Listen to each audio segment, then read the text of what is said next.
찾으시오며 나라하여 뜻이 하늘에서 이뤄진 것 같이 땅은 이뤄지리라. 오늘 우리에게 세상을 주시옵고 우리가 우리에게 세상을 사준 것 같이 우리 죄를 하여 주시옵고 우리를 시험에 들게 하시옵고 다만 하나님께서 구하시옵소서. 나라와 권세와 영광이 아버지께 영원히 있사옵나이다.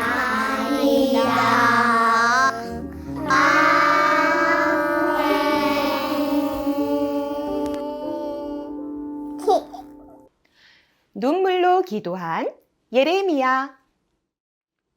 2주의 말씀도 큰 목소리로 읽어볼게요.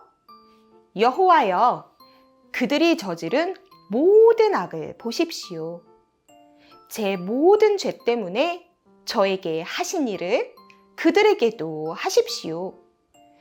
제 신음소리가 끝이 없고 제 마음에 두려움이 가득합니다.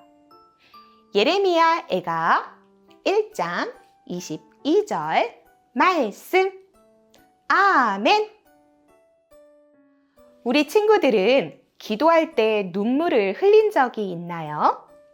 눈물은 힘든 일을 겪었을 때 마음이 슬프고 속상해서 흘리게 되지요.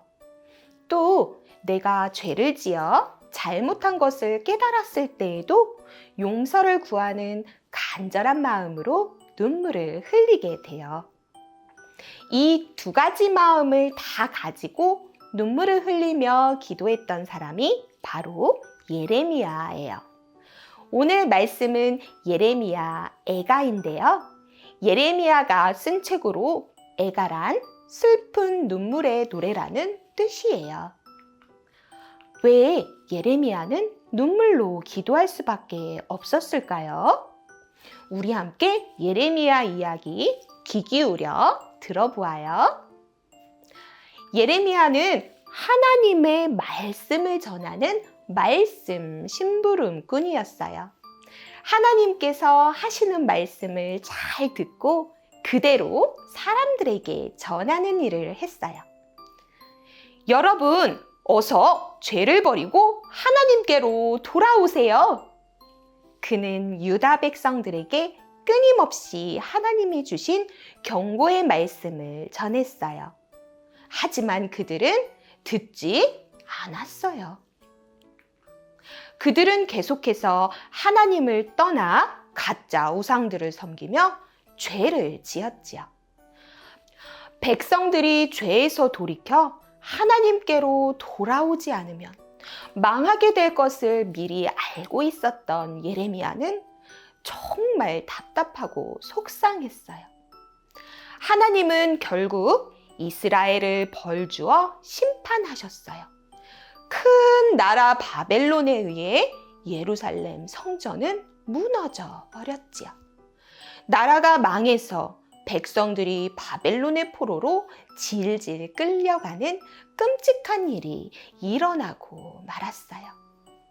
무너진 예루살렘 성전에 철퍼덕 주저앉아 예레미야는 엉엉 울며 기도했어요.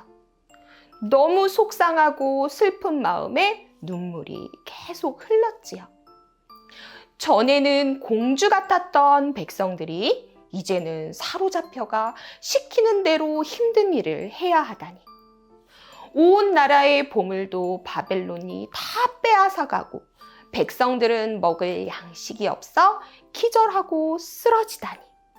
바벨론에게 고통을 받는 백성들의 모습을 보니 너무 마음이 아프고 속상해서 밤새 눈물밖에 나지 않았어요. 여호와여, 저들이 저지른 모든 악을 보십시오. 제 모든 죄 때문에 저에게 하신 일을 그들에게도 하십시오. 제 신음소리가 끝이 없고 제 마음에 두려움이 가득합니다. 예레미야는 유다 백성들을 괴롭히는 바벨론의 죄도 하나님께서 보시고 벌 주시기를 구했어요. 하나님께 바벨론이 한 나쁜 짓을 전부 일렀어요. 속상한 마음, 무서운 마음 하나님께 쏟아내며 아주 솔직하게 기도했지요. 그리고 나니 지금까지 잘못한 유다 백성들의 죄가 떠올랐어요. 그래서 하나님께 이번에는 이렇게 기도했어요. 우리의 죄를 용서해 주세요. 우리를 용서해 주시고 우리를 다시 구원해 주세요. 하며 눈물을 흘려 회개하며 기도했죠. 그 다음에 또 눈물이 왈칵 쏟아졌어요. 이번에는 하나님의 사랑을 깨달았기 때문이에요. 처음에는 속상해서 기도했는데 그 다음으로 하나님은 죄를 회개하게 하셨고 그 다음엔 하나님의 사랑을 깨닫게 해 주신 거예요.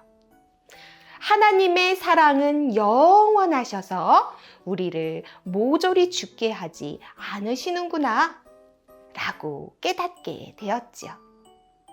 맞아요. 하나님은 벌 주시는 순간에도 여전히 우리를 사랑하시고 우리를 불쌍히 여기셔서 다시 구원해 주실 거예요. 눈물로 기도하던 예레미야는 하나님의 사랑을 깨닫고 나니 소망이 생기기 시작했어요. 사랑하는 예꼬 친구들, 나라를 잃었던 예레미야처럼 우리도 힘들고 어려울 때 눈물을 흘릴 수밖에 없을 때가 있을 거예요. 그럴 땐 눈물의 기도를 꼭 기억하기로 해요. 하나님께 나아가 솔직하게 내 슬픈 마음을 쏟아 눈물로 기도하면 하나님은 반드시 소망을 주시니까요. 이것을 꼭 기억하고 예레미야처럼 눈물로 기도하며 소망 가운데 힘든 것도 잘 견딜 줄 아는 멋진 친구들이 되길 축복합니다. 오늘도 우리 함께 마음에 꼭꼭 말씀 새겨서 기도해 볼까요? 모두 무릎 꿇고 두 손 모으고 두 눈 감고 고개를 숙입니다. 나의 기도를 들으시는 하나님, 나의 기도를 들으시는 하나님, 예레미야처럼 우리도 슬프고 힘든 일이 있을 때 우리도 슬프고 힘든 일이 있을 때 하나님께 나아가 하나님께 나아가 눈물로 기도할게요. 눈물로 기도할게요. 나를 위로하시고 나를 위로하시고 소망을 주실 소망을 주실 하나님을 믿기에 하나님을 믿기에 기도할 수 있음이 참 감사해요. 기도할 수 있으니 참 감사해요. 나를 사랑하시는 하나님께서 나를 사랑하시는 하나님께서 나의 솔직한 기도를 들으시고 나의 솔직한 기도를 들으시고 꼭 도와주실 것을 믿어요. 꼭 도와주실 것을 믿어요. 예수님의 이름으로 기도합니다. 예수님의 이름으로 기도합니다. 아멘! 아멘. 우와, 우리 친구들 오늘 말씀 잘 들어보았지요? 우리 그럼 말씀 퀴즈도 멋지게 풀어볼까요? 예레미야는 나라를 잃어 힘든 일을 겪었을 때 하나님께 땡땡의 기도를 드렸어요. 과연 땡땡의 기도는 무엇일까요? 두 번째 문제도 풀어볼게요. 처음에는 힘들고 속상해서 눈물을 흘리며 기도했는데 다음에는 하나님이 우리의 죄를 땡땡하게 하세요. 그리고 나서 사랑을 깨닫게 하시고 소망을 주시지요. 과연 땡땡은 무엇일까요? 우리 친구들 처음에는 속상해서 눈물 흘리며 기도해도 하나님께서 우리를 용서하시고 다시 소망을 주시는 참 좋은 분이시라는 것을 꼭 기억하기 바래요. 오늘도 말씀 가운데 지혜를 얻은 우리 친구들 사랑하고 축복합니다. 우리 친구들 안녕하세요. 오늘은 드디어 아동부 예고 연합체육대회가 있어요. 모두들 집에 가지 말고 함께 언니 오빠들과 체육활동 해볼까요? 우리 친구들 모두 올 거죠? 다음 소식이에요. QTI 이달의 말씀 열심히 하고 있나요? 우리 친구들 11월에는 많은 친구들이 선물 많이 받아갔으면 좋겠어요. 12월에는요, 우리 친구들이 열심히 한 거를 더욱 멋지게 칭찬해주는 시간이 있어요. 그러니까 11월에는 꼭꼭 모두 다 하기를 축복합니다. 그럼 우리 친구들 건강한 모습으로 다음 주에 만나요. 안녕!